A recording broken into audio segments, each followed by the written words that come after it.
Dahil sana din maging tag-vlog.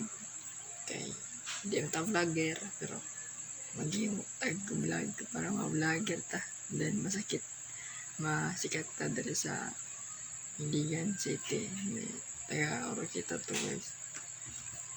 Ipaalam kong suga. Ada yung mga guys yun. Si pangalan ni mo? Yung hindi makapuntag. Ay guys, naali akong manghod. Kapatid ko. Kasi yung ilaw pinatay. Pinatay yung ilaw.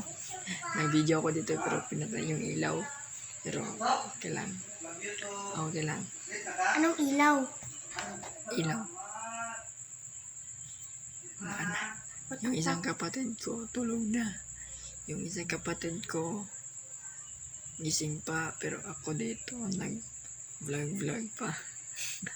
Di ba guys, mahirap mag-Tagalog. Ako na yung bagong na vlog pero surab ka ninyo like, video, then share. Bye bye.